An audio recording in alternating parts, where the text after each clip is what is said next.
नमस्कार, स्वागत है आप सबका। मैं हूं पुनीत पाठक और सबको पता है कि इस वक्त सबसे बड़ी आम जनता की दिक्कत अगर कुछ है तो वो है बढ़ती हुई महंगाई, चढ़ते हुए दाम। आसमान छूते दाम किसी भी चीज के आप ले लें, आम जनता का बजट हर दिन बिगाड़ते हैं और हर गुजरते दिन के साथ ये दिक्कत बढ़ती ही नजर आती है। महंगाई को लेकर कांग्रेस और बीजेपी एक दूसरे को घेरते आए हैं, एक दूसरे के ऊपर कटाक्ष करते आए हैं। मध्य प्रदेश हो या छत्तीसगढ़, दोनों प्रदेश में कांग्रेस लगातार महंगाई के खिलाफ मोर्चा खोल रही। छत्तीसगढ़ में भारतीय जनता पार्टी के प्रदर्शन पर सवाल उठाते हुए बुधवार को सीएम भूपेश बघेल ने महंगाई के मुद्दे पर बीजेपी को आड़े हाथ लिया, उन तमाम नेताओं को आड़े हाथ लिया जो प्रदर्शन में शामिल थे। आज छत्तीसगढ़ कांग्रेस प्रभारी पीएल पुनिया ने ट्वीट करके केंद्र सरकार पर तंज कसा है। पुनिया ने लिखा कि क्रिकेट की टीम का स्कोर बढ़ता है तो हर देशवासी का दिल खुशी से फूलता है, लेकिन गैस सिलेंडर के 1000 का स्कोर दाम अगर छूते हैं तो गरीब किसान मजदूर फूट फूट कर रोता है। हम इसी मुद्दे पर आज बातचीत करेंगे, समझने की कोशिश करेंगे कि दरअसल बढ़ती महंगाई को लेकर जो तर्क हैं, क्या इनसे जनता संतुष्ट हो सकती है, क्या इन तर्कों से कोई राहत। महंगाई सबसे बड़ा मुद्दा आम जनता से जुड़ा हुआ है। पेट्रोल का, रसोई गैस का, डीजल का, उसके साथ साथ अब खाद्य तेल, उसकी कीमत और सामानों की कीमतें बढ़ रही है। भारतीय जनता पार्टी से मौन क्यों? किसानों को बिजली नहीं दे रहे, ना आम जनता को बिजली दे रहे, ना शहर में, परंतु शहर की बिजली, प्रदेश की बिजली प्रदेश के बाहर बेची जा रही है, उसमें लाखों करोड़ रुपए कमाया जा रहा है। उसके बाद भी आम जनता के ऊपर टैक्स, बिजली बढ़ाई जा रही है, उसके अलावा बिजली नहीं दी जा रही है। शहर की स्थिति खराब है, गांव की स्थिति खराब है, हर जगह स्थिति खराब है, परंतु ये सिर्फ मगर भ्रष्टाचार के अलावा कोई काम नहीं रहा। इसके लिए हमारे प्रदेश के अंदर आंदोलन प्रदर्शन चल रहा है। तो महंगाई के मुद्दे पर पक्ष हो या विपक्ष हो, सरकार हो या फिर नेता, वो तमाम नेता जो विपक्ष में खड़े होकर के सरकार के खिलाफ आवाज बुलंद कर रहे हैं। हर जगह सरकारें अगर अलग अलग है तब भी लोग महंगाई से त्रस्त हैं, अगर एक जैसी सरकारें तो वहां भी महंगाई से त्रस्त हैं। हम मध्य प्रदेश की और छत्तीसगढ़ की बात कर रहे हैं। छत्तीसगढ़ में जब कभी भी महंगाई का जिक्र आया तो सत्ता पक्ष और विपक्ष के बीच में, चूंकि केंद्र और राज्य में सरकारें अलग अलग हैं, तो एक दूसरे पर दोषारोपण हमने देखा है। अगर मध्य प्रदेश की बात करें तो डबल इंजन की सरकार के दावे के बावजूद कई दफा दिक्कतें लोगों की कम होती नजर नहीं आए। चलिए इस पर बातचीत करेंगे। आज की बड़ी बहस इसी मुद्दे पर है। इस वक्त हमारे साथ में घनश्याम राजू तिवारी साहब, कांग्रेस पार्टी के जिम्मेदार प्रवक्ता महोदय, स्टूडियो में रायपुर में मौजूद हैं। छत्तीसगढ़ कांग्रेस इकाई से ये अपनी बात रखेंगे, अपना पक्ष रखेंगे। साथ में राजपाल सिंह जी हमारे साथ में जुड़े हुए हैं, मध्य प्रदेश भारतीय जनता पार्टी के कद्दावर नेता और प्रवक्ता हैं। मेरे दो सहयोगी मध्य प्रदेश और छत्तीसगढ़ से जुड़े हैं, उनके साथ में कुछ लोग भी हमको दिख रहे हैं। स्टार जैन मेरे साथ जुड़े हैं रायपुर से, और साथ ही मेरे सहयोगी विवेक पटैया जुड़े हैं इस वक्त भोपाल से। सबसे पहले स्टार, आपसे शुरुआत करते हैं। बढ़ती महंगाई के खिलाफ कांग्रेस कहती है कि महंगाई जैसे मुद्दे पर बीजेपी क्यों नहीं बात करती, जिन मुद्दों पर प्रदर्शन करती है उनसे जनता को सरोकार नहीं। लोग क्या कहते हैं?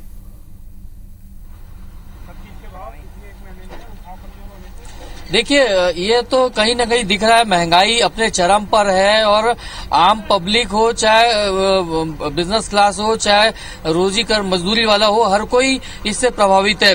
और कारण क्या है ये हम जानेंगे। हमारे साथ व्यापारी अलग अलग वर्ग के जुड़े हुए हैं। महंगाई लगातार बढ़ रही है, जैसे हम बात कर रहे हैं आलू और प्याज की या टमाटर की, तो ये बेसिक चीज है, जायका लगते हैं सब्जी में। इनके दाम क्यों बढ़ रहे हैं आपको लगता है? आलू तो इस साल शुरू से ही टाइट है, क्योंकि बंगाल की फसल लगभग 60% हुई है, क्योंकि बेमौसम बरसात से वहाँ की फसल को नुकसान हुआ, इसीलिए आलू तेज है। लेकिन प्याज अपने लेवल पे रेट पे। टमाटर के भी दाम बहुत बढ़े हुए। टमाटर तो हमारे लोकल आवक भी रहती है, लेकिन फसल को नुकसान पहुंचा है बता रहे हैं। टमाटर का ये हाल है कि टमाटर अभी जस्ट लोकल खत्म होने पे आ गया है, क्योंकि गर्मी बहुत ज्यादा है। इस गर्मी में टमाटर टिकते नहीं है, अब बाहर के ऊपर निर्भर है, तो बाहर भी टमाटर की कमी है, इसलिए रेट बढ़। क्या आपको लगता है कहाँ महंगाई क्यों बढ़ रही है? एफएमसीजी में या दूसरे सेक्टरों की बात कर लें, अनाज की बात कर लें, गेहूं पे सरकार को एक्सपोर्ट पे रोक लगानी पड़ रही है। नहीं, इसका पहला कारण तो बोलूंगा सरकार ने जो पेट्रोल डीजल का रेट बढ़ाया है उसके कारण पूरा प्रभाव पड़ा है। भारतवर्ष में ही महंगाई पूरे जोर पे है। ऐसा नहीं कि हमारे रायपुर छत्तीसगढ़ में महंगाई है, पूरा पेट्रोल डीजल गैस कारण आम आदमी बहुत परेशानी हो रही है। उसका असर हमारे मालवाहक जो आते हैं, जो माल जाता है आना, उस पर भाड़ा अधिक हो जाता है और इसकी लागत बढ़ जाती है। इसके कारण मेन मुद्दा महंगाई का ही है। फसल का क्या इशू है? फसल का भी कोई बड़ा इशू है, क्योंकि अचानक क्रॉप देखते हुए सरकार ने बैन लगा दी एक्सपोर्ट पे। हाँ, गेहूं की फसल जो थी इस बार फसल अच्छी है, परंतु जो एक्सपोर्ट हो रहा है, एक्सपोर्ट होने से गेहूं की जो अपने पास पुराना स्टॉक अभी नहीं है, ज्यादा स्टॉक नहीं है, और सरकार को भी गेहूं खरीदना पड़ता है, इसलिए उन्हें बंद किया है। चलिए, और भी लोग हमारे साथ जुड़े हुए हैं। क्या आपको लगता है महंगाई की वजह क्या है? महंगाई तो ऐसा है, देखिए किराना जो व्यवसाय है और किराने की जितनी जिनसें हैं सब कृषि आधारित हैं, तो ये फसल चक्र चलता है। पिछले वर्ष का हमारे पास कैरी ओवर स्टॉक बहुत कम है किराने जिनसों में, और इस साल की फसल भी काफी कम आई, इसके कारण धनिया और जीरा में बहुत इम्पैक्ट आया। जबकि आप देखोगे इलायची अपने चरम में थी, 4,000 रुपए किलो के आसपास तक पहुंच गई थी, आज वो वापस लुढ़क करके 1200 में आई है। तो ये फसल चक्र के आधार पे कुछ जिनसें महंगी हो जाती है, कुछ जिनसें सस्ती हो जाती है। अच्छा, तेल की बात कर लें तो उसके भी दाम बहुत ज्यादा है, और बाकी चीजों को लेकर आप क्या कहेंगे? तो में इंटरनेशनल फैक्टर बहुत ज्यादा काम कर रहा है। यूक्रेन से माल नहीं आ रहा है, अभी इंडोनेशिया ने एक्सपोर्ट पे पाबंदी लगा दी, जिससे अपने इंडिया में माल कम आ रहा है। दूसरी चीज, अपने यहाँ लागत बढ़ रही है, पेट्रोल डीजल के भाव बढ़ने के कारण व्यापार में यहाँ पे भाड़े जो हैं एक्स्ट्रा हो जा रहे हैं। अपने छत्तीसगढ़ में फिर भी ये ऐसी मंडी है कि जहाँ बहुत ही राहत से और बहुत ही सुगमता से राइस ब्रान आता है। राइस ब्रान इन सब चीजों को फिल कर देता है। राइस ब्रान आने के कारण अपने यहाँ मार्केट में छत्तीसगढ़ में उतना ज्यादा महंगाई तेलों में दिखने को नहीं आ रही है। कुछ माल हैं जैसे कि सनफ्लावर, पाम ऑयल, ये दोनों में थोड़ी बहुत हल्की बहुत महंगाई दिख रही है। एफएमसीजी पर भी खासा असर पड़ा है, बाकी प्रोडक्ट पे भी। तो क्या लगता है महंगाई कितने आगे तक जाएगी, आपको लगता ही है, और क्या कारण लग रहा है इसकी? डिमांड की सप्लाई जो बेसिकली अभी जो भी तेजी आई है वो वर्ल्ड वाइड की जो अपनी जो शॉर्टेज बनी है। चलिए स्टार, जिन लोगों से बातचीत कर रहे हैं महंगाई को लेकर के, हमारे साथ में यहाँ घनश्याम जी हैं। घनश्याम जी, ये छत्तीसगढ़ की जनता है, इसको आपने सुना, चाहे सब्जियों के दाम ले लें, खाने के तेल के दाम ले लें, पेट्रोल डीजल तो खैर जिस तरीके से आसमान पर है, इस पर हम कई बार बहस कर चुके हैं। अब शायद लोग भी इससे नाउम्मीद हो गए कि इस बहस से कोई लाभ नहीं होता, लेकिन उनको राहत आप क्या तर्कों से दे सकते हैं? देखिए पुनीत जी, निश्चित ही जो आम जनता की बातें हम सुन पा रहे थे, जिसमें से अनेक लोगों ने विचार रखे, और एक मैं भाई को सुन पा रहा था जो कह रहे थे कि सारे दरों में वृद्धि का मुख्य कारण होता है पेट्रोल और डीजल के दाम। और निश्चित तौर पर कहीं ना कहीं पेट्रोल डीजल के दाम में जो वृद्धि होती है वो सारी चाहे वस्तुएं हो, चाहे ट्रांसपोर्टेशन हो, तमाम चीज़ों में उसकी महंगाई का असर दिखाई पड़ता है। देखिए पुनीत जी, एक बात बहुत स्पष्ट रूप से समझना होगा, केंद्र सरकार तय नियमों के आधार पर दर तय होते हैं, और जिससे कहीं ना कहीं सारी वस्तुओं का एक दर तय होता है। और रही बात टैक्सेशन की, तो हर प्रकार के जो टैक्स लगाने का अधिकार है तो वो केंद्र सरकार के पास है। राज्य सरकार सिर्फ वेट के आधार पर उस पर अपना राजस्व लेती है, जिसमें भी छत्तीसगढ़ के मुखिया भूपेश बघेल जी ने उसमें टैक्सेशन में वेट में कम करके लोगों को राहत देने का प्रयास किया। परंतु जिस प्रकार से वैश्विक रूप से हम देख सकते हैं, भारत में एक ऐसी स्थिति आई, भाई अच्छे दिनों के वायदे किसने किए, महंगाई डायन किसने कहा, आज ये तमाम चीजें गौड़ हो चुकी हैं, क्योंकि ये सरकार इस महंगाई के मूल जड़ तक जाना ही नहीं चाहती, क्योंकि इनकी नीतियां सही नहीं है, इनकी नीयत सही नहीं है, और नीयत सही नहीं होंगी तो निश्चित ही देश की जनता को उसका भुगतान भुगतना होगा। और आज इस महंगाई का मुख्य कारण यही है कि देश में केंद्र में बैठी हुई मोदी जी की सरकार आम जनता की पीड़ा और इस महंगाई को लेकर उनके पास कोई व्यू रचना नहीं है। वो सिर्फ और सिर्फ लोगों को इस महंगाई की आग में झोंकना चाहते। मैं घरेलू गैस की बात करता हूं, आज क्रूड ऑयल के दाम के आधार पर हमारे यहां भारत में पेट्रोलियम पदार्थों के दर तय होते हैं। क्रूड ऑयल के दाम क्या है? पिछले 2 साल कोरोना से पूरा देश जूझ रहा था, जब उपयोगिता नहीं थी, उसकी आवश्यकता नहीं थी, कंजम्पशन नहीं था, तब भी पेट्रोल डीजल के दाम बढ़ रहे थे। आखिर देश को ये बताना क्या चाहते हैं कि महंगाई के पीछे जो पेट्रोल क्रूड ऑयल के दाम है वो है, तो जो भारत में वास्तविक चीजें हैं जिसका उत्पादन करता हम खुद हैं। आज कृषि प्रधान देश है भारत, 80% कृषि होती है। खाद में इन्होंने दर बढ़ा दिए, 1200 रुपए डीएपी के रेट को 1350 इन्होंने कर दिया। कृषि के उपकरणों के दाम इन्होंने बढ़ा दिए। तो ये तमाम प्रकार की चीजें हैं, तो इस पर दिखाई पड़ता है कि मोदी है तो महंगाई है। ठीक है, मोदी है तो महंगाई। राजपाल जी, अच्छे दिनों का वायदा और मोदी है तो महंगाई है, ये कांग्रेस पार्टी कह रही है। और लगाई की भी सही, उससे हमें कोई एतराज नहीं है, परंतु वैश्विक दृष्टि से और देश की समग्र परिस्थितियों के आधार पर जब हम विचार करते हैं तो हम ये पाते हैं कि पिछले 2 वर्ष कोविड की जिस भयंकर महामारी से निकलने का काम हुआ, पर उसके बाद भी वैश्विक स्तर पर भारत की अर्थव्यवस्था और अन्य राष्ट्रों की अर्थव्यवस्था में अनुपातिक दृष्टि से हम बात करते हैं तो हम कुछ पॉइंट्स पे मैं ध्यान आकर्षित कराना चाहता हूँ आपके। कि हम क्या पाते हैं, तो हम ये पाते हैं कि कीमतों की वृद्धि, कीमतों का बढ़ना, ये तो एक नेचुरल प्रोसेस है। कोई सी भी सरकार आ जाए, किसी भी चीज की कीमत एक बार होने के बाद उससे कम नहीं होती, कुछ अप ही होने का काम होता है, ये अर्थशास्त्र है। परंतु गुड गवर्नेंस, अच्छी सरकार वह होती है जो उस बढ़ती हुई कीमत की वृद्धि को अनियंत्रित वृद्धि ना होने दे, उसको नियंत्रण में करके वृद्धि करने का काम करे। जैसा कि हम अगर हमारे पड़ोसी राष्ट्रों की बात करें तो कोविड के बाद श्रीलंका, पाकिस्तान, अफगानिस्तान की बात करें तो जिस प्रकार से वहां पर बेहतर वृद्धि के बाद भी चीजों का शॉर्टेज क्रिएट हुआ है, वो वहां की सरकार की विफलता की वजह से हुआ है। हमारी सरकार ने न तो अप्रत्याशित वृद्धि होने दी किसी वस्तु की, न किसी चीज का कोई शॉर्टेज होने दिया।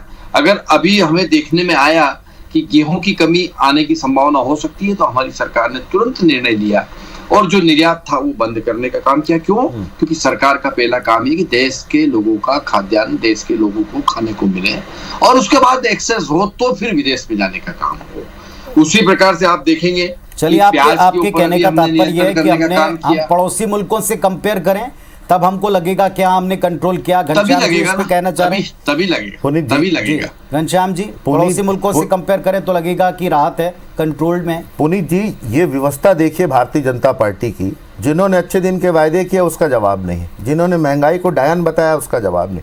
ये अर्थशास्त्र, खपत, उत्पादन और उपयोगिता की बात कर रहे हैं, पड़ोसी राज्यों के, पड़ोसी देशों की बात कर रहे हैं।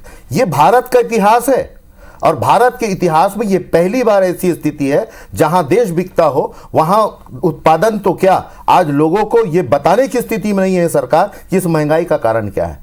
सिर्फ और सिर्फ दिन प्रतिदिन जिस प्रकार से कैलेंडर की तारीख बढ़ती है उस प्रकार से देश में महंगाइयां बढ़ रही है, लेकिन जवाबदार लोग इस पर मुंह बांधे बैठे हैं। और ये पड़ोसी मुल्क की बात करते हैं तो क्या भारत को बांग्लादेश से जोड़कर देखा जा सकता है, श्रीलंका से जोड़कर देखा जा सकता है? ये व्यवस्था है आज वर्तमान सत्तारूढ़ दल की। जी उत्तर दे सकते हैं आप? ये व्यवस्था है इनकी,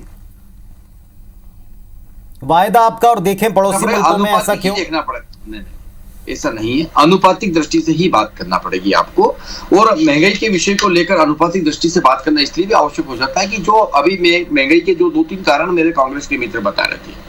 एक बता रहे थे कि डीजल पेट्रोल की कीमतें, तो क्या डीजल पेट्रोल की कीमतों का सरकार के अलावा क्रूड ऑयल और कच्चा ऑयल जो आता है उसके ऊपर निर्भर नहीं करता है? क्या मेरे कांग्रेस के मित्र मना करते हैं कि नहीं, उस पर भाव निर्भर नहीं होते हैं, उसी पे निर्भर होते हैं। तो ये पहली बार देश में हो रहा है जब क्रूड ऑयल के दाम के तय होने पर भारत में पेट्रोल के दाम तय होते हैं। आदरणीय, सुने ना, मैं ये पहले भी होता रहा है, लेकिन तब आप क्या कहते हैं कि हमारे देश के प्रधानमंत्री कमजोर हैं, उस उधारी को भी सरकार को देना पड़ रही है। साहस नहीं है। मनमोहन सिंह जी, देखिए, मनमोहन सिंह जी सबसे अच्छे अर्थशास्त्री माने जाते थे। आपकी सरकार पेट्रोल डीजल के दाम, वो प्रधानमंत्री के दाम घट रहे हैं। जब वो प्रधानमंत्री हैं तो वो उधार में डीजल, क्या आज जिस देश का अपमान नहीं हो रहा है? और तब आप दलीलें क्या दिया करते थे? भैया, देश के अपमान की बात कर रहे हो आप, किन बातों के आधार पर उधारी बचने का करके आ प्रयास गए। कर रहे हैं? आपने जो देश को आप ये 2014 के पहले बताइए उधारियां करी, उधारियां चुकाना पड़ रही है सरकार को। जिम्मेदारी आपकी है। चलिए, मैं आपको एक दूसरे के ऊपर दोषारोपण से नहीं होगा, नहीं सकते। आपको लोगों को स्पष्ट तरीके से चीजों को समझना पड़ेगा और समझाना। चलिए, राजपाल जी हमारे साथ भोपाल से भी हमारे सहयोगी जुड़े हैं और उनके साथ में लोग भी हमको नजर आए थे। विवेक, आप पूरी डिबेट भी सुन रहे होंगे और ये तर्क नए नहीं है जो अभी इस मंच के ऊपर आ रहे हैं। अंतर्राष्ट्रीय परिस्थितियां, पड़ोसी मुल्कों से कंपैरिजन, आनुपातिक दृष्टि से कंपैरिजन ये होता है। फिर कौन ज्यादा जिम्मेदार है, बीजेपी है, कांग्रेस है, पक्ष है, विपक्ष है, इसमें बहस नहीं है। लेकिन क्या महंगाई से इन तर्कों से राहत आपको मिलती नजर आती है? लोग क्या कहते हैं? देखिए, महंगाई जो है वो कोई ऐसी समस्या नहीं है कि उसको आम आदमी कंट्रोल कर सके। इसका कंट्रोल करने का जो तरीका है वो केंद्र और राज्य सरकारों के पास ही होता है। लेकिन हमारा देश जहाँ पर राजनीतिक पार्टियां जब सियासत करती है तो उनको राजनीतिक पार्टी के अनुसार महंगाई दिखती है। कांग्रेस को बीजेपी शासित राज्यों में महंगाई दिखती है, बीजेपी को कांग्रेस शासित राज्यों में महंगाई दिखती है। यदि केंद्र में बीजेपी की सरकार है तो कांग्रेस वालों को वहाँ महंगाई दिखती है, और केंद्र में कांग्रेस की सरकार है तो बीजेपी वालों को महंगाई दिखती है। लेकिन आम जनता को महंगाई हर तरफ दिखती है, उसको जरूर महंगाई से राहत की उम्मीद रहती, लेकिन ऐसा होता नहीं। हमारे साथ एक व्यवसायी है छोटे से, जो सब्जी मंडी है, ये पूरी बिट्टन मार्केट सब्जी मंडी है जहां पर ये सब्जी बेचते हैं। हम इनसे ही पूछते हैं, क्योंकि ये पहले सर्विस में थे, सरकारी नौकरी में थे, और अब ये खुद सब्जी का व्यवसाय करते हैं। तो इनसे पूछते हैं कि आखिर कितना महंगाई जो है बढ़ी है। बताइए भाई साहब, कितनी महंगाई बढ़ी इतने दिनों में, जब से आप नौकरी कर रहे थे और अब व्यवसाय कर रहे हैं? महंगाई तो लगभग ये है कि डबल तो हुई है, लेकिन उस समय आप लोगों की सैलरी भी कम रही है और इस समय सैलरी भी अच्छी है। और महंगाई क्या है, एमपी में तो सब सब्जियां ज़्यादातर बाहर की आती हैं, कहाँ से पानी के अभाव के कारण यहाँ पैदा होती नहीं है, तो इस कारण से। अभी हम आपकी दुकान पे खड़े हुए हैं, तो यहाँ टमाटर है, गोभी है, सभी चीजें हैं। ये टमाटर के रेट जो है हमेशा ज्यादा रहते हैं, प्याज के रेट ज्यादा रहते हैं, जबकि उत्पादक किसान जो है उसको फायदा नहीं मिलता इसका। मेन कारण क्या है कि टमाटर का रेट ज़्यादा होने का कारण क्या है कि जैसे सब्जियां ये आती हैं तो ये टमाटर आवक के ऊपर डिपेंड करता है। मंडी में माल ज्यादा आ गया तो भाव बड़ा प्रश्न विवेक यहाँ पर उठ रहा है, माल कम आएगा, आवक को लेकर के एक बड़ा प्रश्न उठ रहा है। लेकिन एक बात तय है कि सब्जियों को अगर आप देखें तो किसी न किसी सब्जी के दाम चढ़े रहते हैं, कभी आलू के, कभी प्याज के, इस वक्त टमाटर के, नींबू के दाम पूरे देश भर में एक देशव्यापी चर्चा इस पर छिड़ गई कि अचानक से भाई इतना महंगा क्यों हो गया। लेकिन क्या इन पर कंट्रोल करने की जिम्मेदारी सिर्फ सरकार की है या कुछ और फैक्टर्स हैं? क्या वो फसल चक्र और वो सारी चीजें जो सिस्टम में लाना चाहते थे, वर्षों से सुन रहे हैं, वो हो पाई है? इस पर भी बात करेंगे। तो महंगाई की मार से आम जनता परेशान। स्टार सीधे आपके पास में आ रहे हैं, आपके साथ में काफी सारे लोग हैं। लोगों ने बताया था कि महंगाई कितनी बढ़ गई, लेकिन जरा ये भी पूछ लें उनके मुताबिक इसका ज्यादा जिम्मेदार कौन है, क्योंकि केंद्र वर्सेस राज्य ये भी हम कई दफा देखते हैं। जल्दी से पूछें। जी शॉर्ट में देखिए, आप सबसे शॉर्ट में जानना चाहेंगे कि महंगाई तो बढ़ रही है, इसके लिए कौन जिम्मेदार आपको लगता है, राज्य सरकार या केंद्र सरकार, या कहाँ की पॉलिसी आपको लगता है? करीब करीब राज्य सरकार इसमें कुछ नहीं कर सकती। ऊपर से इंटरनेशनल पॉलिसी है और गवर्नमेंट को ही देखना चाहिए कि पेट्रोल डीजल के भाव कम करें, कुछ और रियायत दें, तो उससे राज्यों में और बाकी प्रदेशों में भी महंगाई कम हो सकती है। बताइए क्या लगता है आपको, कौन जिम्मेदार है, कहाँ पे पॉलिसी पे कंट्रोल होना चाहिए? मतलब मुख्यतः जो भैया ने बोला, पेट्रोल डीजल ही पूरे देश को चलाने के लिए जो काम आता है, उसी में ही अगर मान लो कुछ सरकार रियायत करेगी तो सारी चीजों में कुछ न कुछ सही प्रभाव आएगा। तो केंद्र सरकार या राज्य सरकार? वो तो दोनों की गलती तालमेल के ऊपर में होगा। अब एक के ऊपर कैसे बोल सकते? मैं तो इतना ही कहूंगा भैया कि न केंद्र सरकार इसमें कुछ कर सकती है, न राज्य सरकार कुछ कर सकती है, क्योंकि अधिकांश जिनसें जो होती है वो कृषि आधारित होती है, चाहे वो भारतवर्ष में हो चाहे अंतर्राष्ट्रीय स्तर पे हो। जैसे जीरा सीरिया टर्की से भी आता है, हिंदुस्तान में भी पैदावार। चलिए स्टार, लोग मानते हैं कि केंद्र राज्य दोनों ही कहीं कहीं जिम्मेदार हैं, और कुछ लोगों का कहना है कि भाई दोनों कुछ नहीं कर सकते। शायद जनता भी समझ चुकी है कि इतने तर्कों से कुछ होने वाला नहीं है। विवेक आपके पास में आ रहे हैं, आप जिस कारोबारी के पास खड़े हैं उनसे पूछेगा कि क्या फसलों का चक्र सही उनको लगता है? कभी कोई चीज इतनी मार्केट में आ जाती है कि उसके दाम नहीं मिलते, फेंकना पड़ती है, और कभी इतनी शॉर्टेज है कि आप उसके दाम देखें राष्ट्रीय स्तर पर मुद्दा बन जाते हैं। बहुत संक्षेप में जानिएगा हमसे। निश्चित ही ये सवाल जायज है। ये बिल्कुल अंकल, ये बताइए कि कई बार ऐसा होता है कि जो खाने पीने की चीजें या सब्जियां हैं उनके दाम जो है ज्यादा हो जाते हैं। उसके पीछे कारण होता है कि उसकी शॉर्टेज हो गई, उत्पादन कम हो गया, या फिर कई बार कालाबाजारी भी इसका एक बहुत बड़ा कारण होती है। यहाँ पर कालाबाजारी का सवाल ही नहीं उठता है। कच्चा माल में यहाँ कोल्ड स्टोरेज रखा नहीं है, कालाबाजारी ये सब बाहर से आता है, और बाहर से ये माल मंडी में कम आया तो वहाँ सप्लाई चारों तरफ जाना है, इस कारण से जो है मतलब माल कम होने के कारण भाव तेज हो जाता है। नहीं, कई बार लोग स्टॉक कर लेते हैं और फिर जब ज्यादा रेट हो जाते हैं तब बेचते हैं। नहीं तो कितना दिन स्टॉक कर पाएंगे हमारे? चलिए, तो कारोबारी मानते हैं कि साहब इस पर ज्यादा नियंत्रण है नहीं। लेकिन ये सवाल लेकर मैं आता हूं राजपाल सिंह सिसोदिया साहब, अभी तक कृषि आधारित प्रदेश और देश में अब भी वो व्यवस्था, वे चक्र डेवलप नहीं हो पाए।